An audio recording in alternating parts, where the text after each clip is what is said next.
Racers don't really know what they're gonna be in store for each race, you know? Like, I could bring another top athlete to the race. I can add a cool other section to the race. We can add all these features to the track, you know? So I just like building that anticipation within the whole community.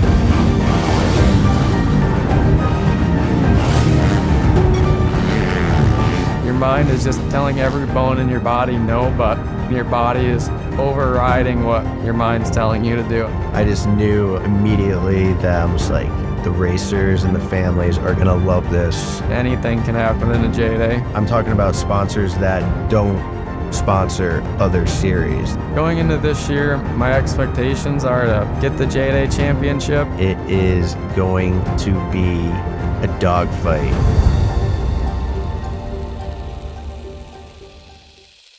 Every year, there's new guys coming in to the pro class.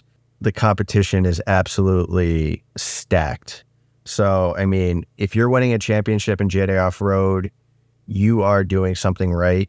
Winning a championship means something in New England, and it means something nationwide. So it's amazing to see such hard work pay off for Simon. We'll bring up Simon Johnson. How do you think? The 2022 Pro Champion. Yes, indeed. He's got some fans in the house. Simon Johnson. I love it, buddy. Tell me about your day, my friend. Early on, Cody and I, First Moto, had a pretty good battle, and it was a bunch of fun, and we had the lines dialed for sure, and it was a lot of fun and to be out with some of factory guys too. So that was pretty cool, and pumped on how both of us have done this season, and regardless of what riders show up, pretty damn good chance at least Cody or I will be on the podium. So hats off to him. It's been a sick season for sure. Let's hear it for him. Simon Johnson, your champ this year, second on the day. They love you, buddy.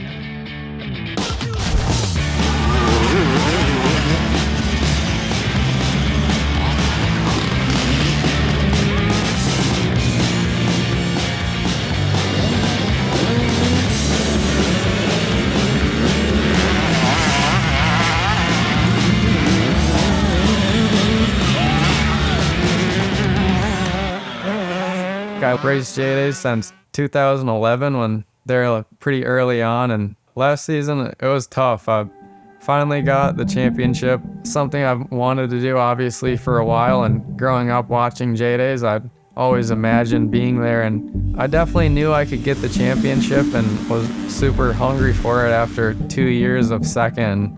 Knowing everybody around the track and hearing how pumped everyone was and just people screaming, it's definitely something that's like hard to explain unless I guess you're in the position.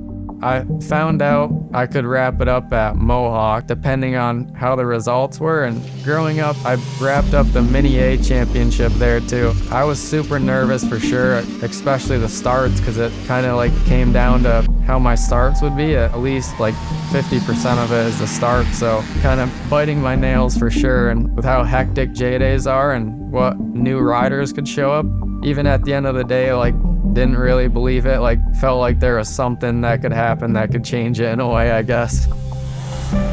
Going through the ranks, there was always a bunch of buddies we all knew, all kind of grew up with, like hanging out with. We're all fast. Everyone kind of had someone they were always neck and neck with, and pretty much stayed the same as I was like getting into bigger bikes. He's gotten numerous championships within the classes he raced coming up within the series, and he is very devoted to this sport. Due to that, now he's on the AmPro satellite team. It was definitely crazy to win a new bike, and I'm really pumped for it, just to stay in like that rotation of having a new bike. I was nervous about working on the Yamahas just from working on KTMs my whole life, but it's all going really well, and I'm definitely grooving with the bike on and off the track for sure. My week basically just consists of wake up at 5 and get to work, and then come home, and it's either figure out how much time I got to either work on my bike or my body, I guess, or ways to set myself up for the next day. And usually trying to, after work, get at least 2 rides in and at least 2 workouts. What motivates me is it's definitely obviously a lot of fun, and just feel like you testing yourself and having it reward on the weekend, and comparing with other riders too is definitely really cool to just pick someone else's brain, and also how you can connect with other people. Like when me and Cody would finish the race, it'd feel like only me and him kind of knew what we were talking about, but it would be the most random specific thing, and we would both know like exactly what we're talking about, and when we hit that, or who almost hit this, or where we almost came together when we did come together. I think the biggest challenge of 2023 will be just figuring out how to just stay up there with all the top guys who keep coming in. Just J-Days definitely keep drawing different like background riders always coming into it, like Cooper Webb, even riders from the GNCCs that are super talented, and we all kind of like learn off of. And something to add in, it's pretty impressive too, all the heavy hitters that go to all the J-Days, and a lot of nasty guys who all have a normal working job and who all can rip a dirt bike. All our thoughts, all our dreams, all our feelings,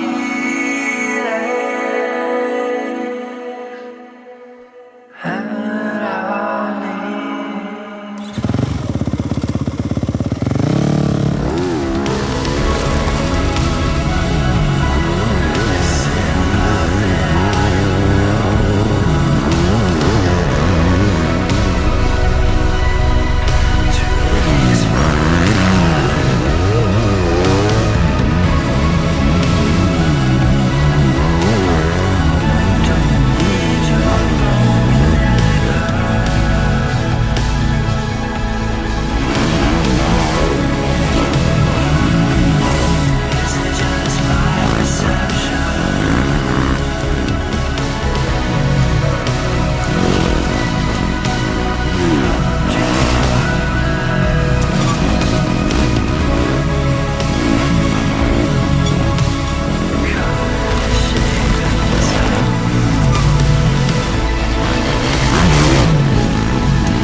I feel good with my confidence going into the opening round. I really feel good on these bikes, and they feel really planted, and I have a good routine going, which is definitely big for me, and see what I can do on the blue bike.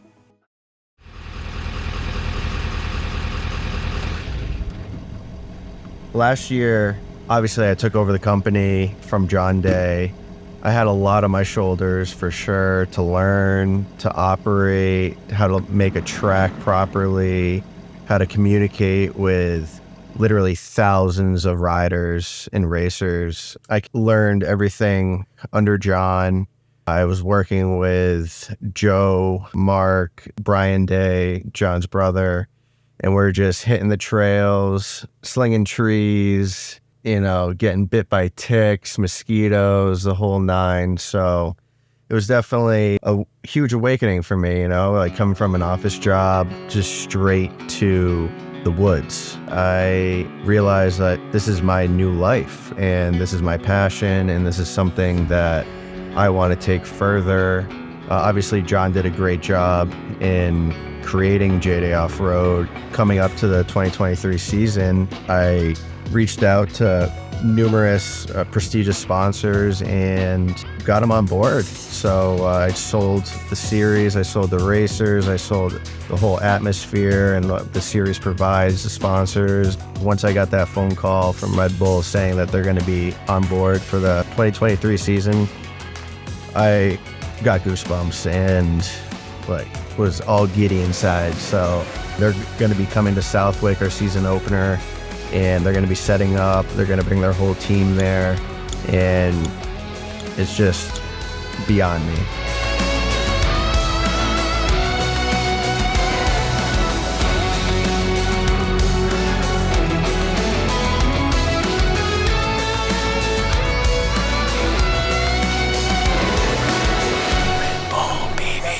And I'm not just singling out Red Bull, all our sponsors bring everything to the table in certain aspects. So I couldn't be more thankful for them too as well.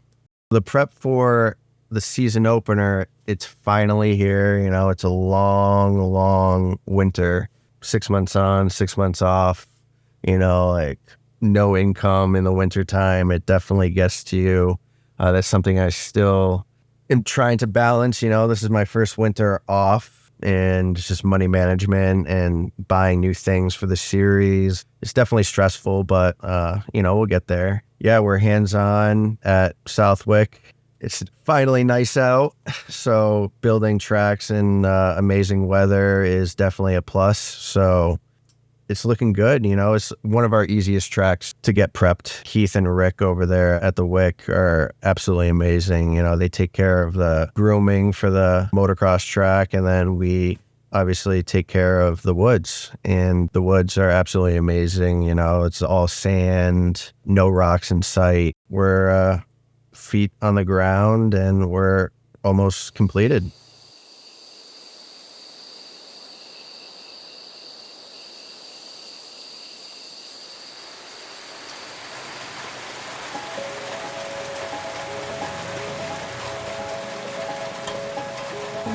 Race day, Sunday, 6 a.m.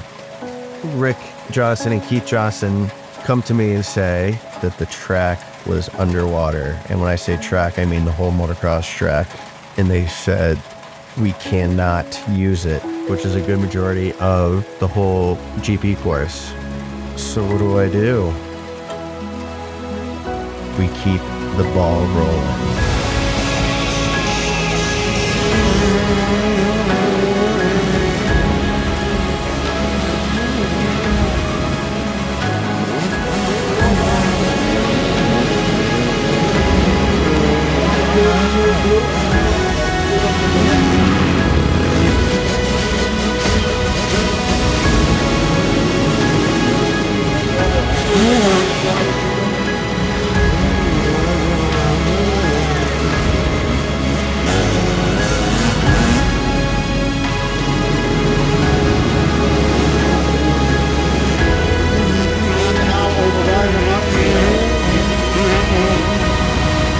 Just got done walking the track, and it's definitely going to be brutal.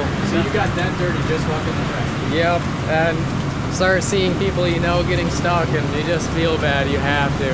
There's a bunch of ruts now, and it's pretty hard to really figure out which one to go to. Like, the outsides are deep, the insides are deep, and the middles are deep now. So I don't know. We're gonna have to be smart and figure out like the best way to square up the ruts. And some of the water is definitely getting pretty deep. For today, they announced one moto, so just 30 minutes to leave it all out there today. Yeah, first J-Day of the year, baby, 2023. Brought to you by Fasst Racing. And of course, we got a new sponsor here, Red Bull. You may have heard of them. Anybody's guess on this one. I'll tell you, the champ, Simon Johnson. My thoughts are on that. Cody Williams was ready when I talked to him just a few minutes ago. And I don't know if it's survival of the fittest or survival of the craziest, but it is survival no matter what.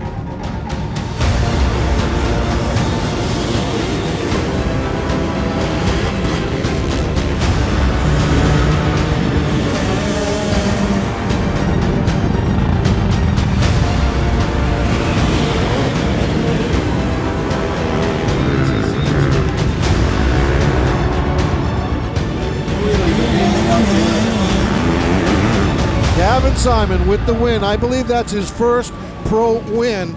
Gavin Simon, the Vermont rider, on an Edelman's Husqvarna. Simon Johnson will come home second, your reigning champ, on the Plaistow Powersport Yamaha. I give props to all the racers that raced at Southwick. Just to go out there, like seeing the track, just give yourself a pat on the back. Like that is the true definition of racing and being a racer. So the Southwick track is all sand, can hold water well, I thought, but apparently 4 inches is the max, or I would say over exceeding the max limit of that track. Seen a lot of riders stuck, it made me feel gutted, but that's racing. I was out there pulling bikes out, because I was saying, listen, I held the race, so I'm going to help my racers complete this race. I had no choice. I had to put the race on. We had the racers there, and every other series around canceled, and not at J-Day. Not at J-Day. We run rain, snow, sunny, but just no lightning, because that's a hazard. After the pros went off and completed their heat, the track was just completely demolished. We couldn't go on for second motos. The minis wouldn't have even made it to the third turn. So we ended the day, and then Ricky Johnson walks up to my RV and just looks at me in the eyes and just says, I don't think you know the work you have ahead of you. I have a great standing relationship with the Johnsons. I always clean up the track and restore it like brand new, like we weren't even there. But there was 5-foot ruts, like up to your waist, like 50 feet long. If I didn't restore this track and I didn't clean up and make this good again after this race, this would have jeopardized my whole relationship with the Johnsons and Southwick. Luckily, everything went great. Restored the track like we weren't even there, believe it or not. And thank you to all of my J-Day employees too, like my right-hand man, Joey Mods, Mark Curtis, Brian Day, for being out there with me, cleaning up the track too as well. It's not just me, it's a team effort. We came, we saw, we got rained on, and then we conquered the restoration of the track.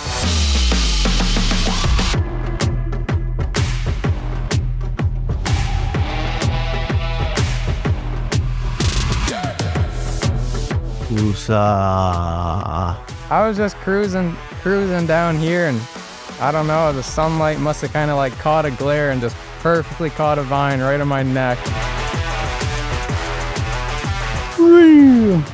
This will be cool coming right at you. All right, I think all I need is one more. I'm just gonna stand closer. Who do you think's gonna be a title contender in 2023? Billy, is that even a question? Anything can happen at J-Day Off-Road, baby. That's a wrap.